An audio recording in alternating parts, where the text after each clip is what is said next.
देखा क्या फाड़ फाड़ के दो।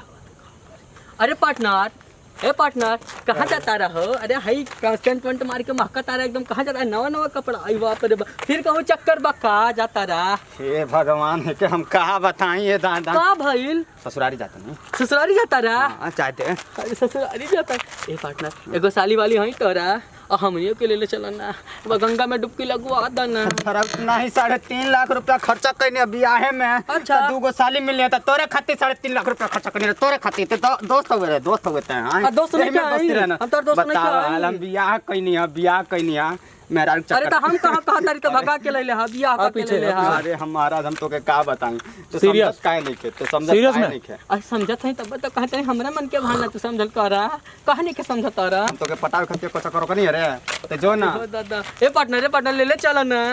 नहीं लेके तोरा के नहीं के मालूम? नहीं लेके जात तो तोरा के नहीं के मालूम? ए हम तोरा के नहीं के मालूम? आ तुहर माई हमर माई जब संगे खटिया पे सुतावत रहली ना तो रात में कच्छा के डोरी बन्हा जात रहे। ऐसन दोस्ती बा हमने क्या तोड़ा तारा तू एगो लड़की के खातिर असलिए तो मंगले रही तोर घर वाली नहीं खे तो ठीक है जा हमो जाते जा।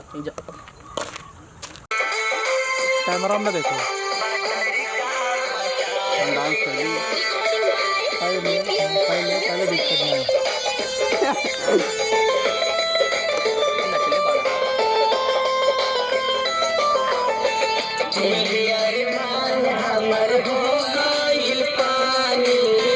कैसे के कटी भौजी हमरो जवानी खुले अरमान हमर हो गइल पानी। कैसे के कटी भौजी हमरो जवानी भीतर भीतर का जवानी हमर जारे पतर का भतार से का मन नहीं भर वीडियो हुए भार पत्थर का भतार से।